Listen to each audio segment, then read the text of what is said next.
Hello students, कैसे हैं आप। आज हमारा टॉपिक है हाइड्रोलिसिस ऑफ साइनाइड और ये बहुत ही इम्पॉर्टेंट टॉपिक है बच्चों। और साइनाइड का कैसे हम पार्शियल हाइड्रोलिसिस और फुल हाइड्रोलिसिस करते हैं, तो ये रिएक्शन उसी के बारे में बताती है बच्चों। तो मैं आपको एक बात बताना चाहता हूँ, इसमें आपको कभी भी मैकेनिज्म नहीं पूछा जाएगा। इसमें जस्ट आपको डायरेक्ट पूछा जाता है कि साइनाइड का हम पार्शियल हाइड्रोलिसिस करवाएंगे तो क्या बनेगा, अगर फुल हाइड्रोलिसिस करवाएंगे तो क्या बनेगा। ये रिएक्शंस में यूज होता है, अगर कभी भी आप देख लेना तो ये क्वेश्चन हमेशा किसी ना किसी एग्जाम में, कॉम्पिटिटिव एग्जाम में या आपके सीबीएसई बोर्ड्स एग्जाम में आया हुआ है। समझ गए? तो चलो स्टार्ट करते हैं। देखो बच्चों, हाइड्रोलिसिस ऑफ साइनाइड में सबसे पहले हमें समझना है कि हाइड्रोलिसिस होती क्या है। समझ गए? तो hydrolysis process involves the addition of water molecule. तो हाइड्रोलिसिस में क्या करते हैं हम?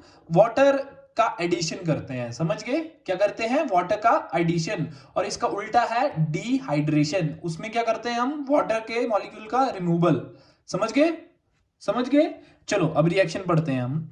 देखो साइनाइड है ये, तो इसको जब हम एसिडिक हाइड्रोलिसिस करेंगे तो अमाइड बन जाएगा। ये पार्शियल कर रहे हैं। और जब इसकी हमने फुल एसिडिक हाइड्रोलिसिस की तो क्या बन गया? कार्बोक्सिलिक एसिड बन गया। ठीक है? ये हाइड्रोनियम आयन है। ठीक है? ये भी H पॉजिटिव देता है। समझ गए? ये क्या है? Hydronium ion. तो ये क्या बन गया? कार्बोक्सिलिक एसिड बन गया और अमोनिया निकल गया। चलो बच्चों, अब इसका मैकेनिज्म पढ़ते हैं। बहुत ही इंपॉर्टेंट मैकेनिज्म है, आपको आना चाहिए। समझ गए? देखो पार्शियल हाइड्रोलिसिस में क्या हुआ? साइनाइड लिया और जब एसिड का H पॉजिटिव आया तो नाइट्रोजन के लोन पेयर ने अपने लोन पेयर इसको डोनेट किए और अपने आप नाइट्रोजन ने पॉजिटिव चार्ज ले लिया और हाइड्रोजन इस तरह से जुड़ गया। इतना समझ गए? पर नाइट्रोजन जो है एक इलेक्ट्रोनेगेटिव एलिमेंट है। समझ गए? तो इस पे पॉजिटिव चार्ज इसको अनस्टेबल कर रहा है। तो ये क्या करेगा? साथ वाले पाई इलेक्ट्रॉन से इलेक्ट्रॉन ले लेगा, ये वाले इलेक्ट्रॉन यहां पे ट्रांसफर हो जाएंगे और कार्बन पे क्या हो जाएगा? पार्शियल पॉजिटिव क्रिएट हो जाएगा। तब उसके बाद क्या होगा? वाटर मॉलिक्यूल आएगा, उसमें जो ऑक्सीजन के पास क्या होंगे? वाटर मॉलिक्यूल में ऑक्सीजन के पास क्या होते हैं? Lone pairs. और लोन पेयर क्या होते हैं? ऐसे इलेक्ट्रॉन पेयर जो बॉन्डिंग में पार्टिसिपेट नहीं करते हैं, उनको लोन पेयर्स बोलते हैं। समझ गए? अब ये लोन पेयर क्या करेंगे?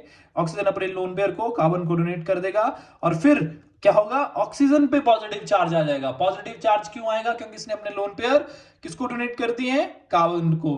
और ये यहां डबल बॉन्ड हो गया, नाइट्रोजन का पॉजिटिव खत्म हो गया, इलेक्ट्रॉन डेफिशिएंट था ना यहाँ पे, अब ये इसके इलेक्ट्रॉन की कमी पूरी होगी और फिर यहाँ पे डबल बॉन्ड हो गया और उसके बाद ऑक्सीजन ने यहां पे कार्बन के साथ बॉन्ड बना लिया और अपने पे पॉजिटिव चार्ज ले लिया।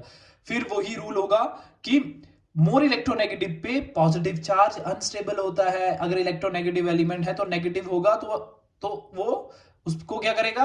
उसको स्टेबलाइज करेगा। समझ गए? अगर इस पे नेगेटिव चार्ज होता, अगर मोर इलेक्ट्रोनेगेटिव पे नेगेटिव चार्ज होगा तो वो क्या होता है? स्टेबल होता है। समझ गए? पर मोर इलेक्ट्रोनेगेटिव एलिमेंट पे पॉजिटिव है, इट मींस ये कमी है इसमें इलेक्ट्रॉन की, तो क्या करेगा? पड़ोसी से, इस हाइड्रोजन से ये दोनों इलेक्ट्रॉन ले लेगा और हाइड्रोजन को बाहर निकाल देगा। समझ गए? समझ गए ना? तो देखो क्या किया इसने? हाइड्रोजन को बाहर निकाल दिया, OH रह गया, R C double bond N और H। समझ गए? अब क्या होगा बच्चों? अब यहां पे देखो ये इनोल फॉर्म बनी हुई है, आप देखोगे तो। ठीक है? जब इसका हम टॉटोमेरिज्म करेंगे तो हम इसको क्या कर देंगे? कीटो फॉर्म में कन्वर्ट कर देंगे इसको। देखो ये एनोल फॉर्म है, COH और यहाँ C डबल बॉन्ड O। तो टॉटोमेरिज्म क्या करता है? एनोल को वाइस वर्सा करता है। ठीक है? डायनामिक इक्विलिब्रियम क्रिएट करता है ये, कीटो को एनोल में और एनोल को कीटो में कन्वर्ट करता है। तो यहां पे कीटो को किस में कन्वर्ट किया? एनोल में कन्वर्ट कर दिया। और एनोल एनोल को किस में कन्वर्ट कर दिया? कीटो में कन्वर्ट कर दिया। समझ गए? तो इसमें क्या किया है हमने कि ये जो डबल बॉन्ड था ये नाइट्रोजन पे शिफ्ट हो गया। ठीक है? ये इलेक्ट्रॉन पे नाइट्रोजन पे शिफ्ट हो गए। तो फिर ऑक्सीजन ने ये वाले इलेक्ट्रॉन को क्या किया? ले लिया, क्योंकि इधर पार्शियल पॉजिटिव चार्ज आ गया कार्बन पे। ठीक है? तो इस पॉजिटिव चार्ज को खत्म करने के लिए ये वाला इलेक्ट्रॉन ले लिया और हाइड्रोजन निकला और इस नेगेटिव पे, क्योंकि नाइट्रोजन ने तो इलेक्ट्रॉन पेयर जो है यहाँ पे ले आया है ना, ले लिए इसने, तो नेगेटिव चार्ज क्रिएट हो गया। तो इसको खत्म करने के लिए क्या करना पड़ेगा? H पॉजिटिव ले लिया और अमाइड बन गया यहाँ पे। ठीक है? और ऐसा बोल सकते हो कि एनोल फॉर्म थी और एक कीटो में कन्वर्ट होगी। ठीक है? तो हमने अमाइड बना दिया। ठीक है? अब उसके बाद जब हम कंप्लीट हाइड्रोलिसिस कर रहे तो क्या हो रहा है? अमाइड तो ऑलरेडी बन गया हमारा पार्शियल हाइड्रोलिसिस। उसके बाद क्या किया हमने? H पॉजिटिव एसिडिक आयन फिर आया, उसने क्या किया? ऑक्सीजन ने अपने लोन पेयर इसको डोनेट कर दिए। ठीक है? तो ऑक्सीजन पे पॉजिटिव चार्ज और H यहाँ पे आके जुड़ गया। ठीक है? तो उसके बाद क्या होगा? इस पॉजिटिव चार्ज को खत्म करने के लिए क्या करेंगे? ये इलेक्ट्रॉन पेयर जो है ये ऑक्सीजन के पास आ जाएंगे, समझ गए। और इससे क्या होगा, कार्बन के पास, क्या कार्बन पे क्या आ जाएगा, पार्शियल पॉजिटिव। तब इस पार्शियल पॉजिटिव को खत्म करने के लिए क्या करेगा, ऑक्सीजन, वाटर मॉलिक्यूल का ऑक्सीजन अपने इलेक्ट्रॉन पेयर यहां पे डोनेट कर देगा। देखो कर दिए। अब ऑक्सीजन पे क्या आ गया, पॉजिटिव चार्ज। ठीक है, अब इस पे ऑक्सीजन पे पॉजिटिव चार्ज क्यों अनस्टेबल है, क्योंकि ऑक्सीजन जो है ये मोर इलेक्ट्रोनेगेटिव एलिमेंट है। इलेक्ट्रोनेगेटिव एलिमेंट पे पॉजिटिव चार्ज अनस्टेबल होता है। अगर यहाँ पे नेगेटिव चार्ज होता तो ये बहुत खुश होता, पर ये पॉजिटिव चार्ज है तो बहुत दुखी है ये।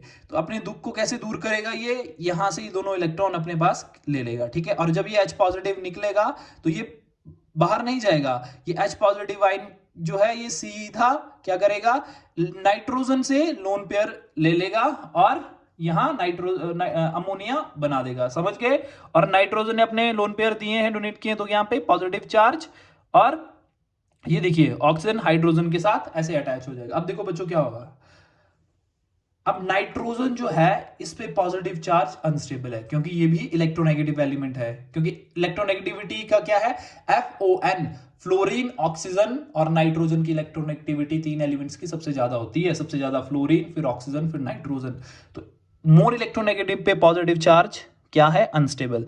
तो ये दोनों इलेक्ट्रॉन लेगा, भाग जाएगा, तो कार्बन पे पॉजिटिव चार्ज क्रिएट हो जाएगा, तो अनस्टेबल होगा। तो जल्दी से ऑक्सीजन क्या करेगी, अपने लोन पेयर इधर डोनेट कर देगी और ये डबल बॉन्ड फॉर्म हो जाएगा। ठीक है, और ऑक्सीजन ने अपने डोनेट किए तो क्या पॉजिटिव चार्ज आ जाएगा ना इस पे, इसने अपने लोन पेयर डोनेट किए तो इस पे पॉजिटिव चार्ज। अब इस पॉजिटिव चार्ज को खत्म करने के लिए ये वाले दो इलेक्ट्रॉन ऑक्सीजन ले लेगा और H पॉजिटिव बाहर निकाल देगा, और ये स्पीशीज जो थी अनस्टेबल हो गई थी। कैसे, क्योंकि ऑक्सीजन पे पॉजिटिव चार्ज था तो ये अनस्टेबल हो रही थी, समझ रहे। तो फिर क्या, H पॉजिटिव निकाल के कार्बोक्सिलिक एसिड की फॉर्मेशन हो जाएगी। होप सो बच्चों आपको ये रिएक्शन समझ आई हो, और अगर आपका कोई भी डाउट है तो आप मेरे को मैसेज करके बता सकते हैं। ये बहुत ही इंपॉर्टेंट रिएक्शन है, और आप इसको फिर देख लो, आप देख सकते हैं पूरा मैकेनिज्म है, इसको आप लिख सकते हैं, राइट डाउन कर सकते हैं। ठीक है, okay, thank you so much, bye bye, take care.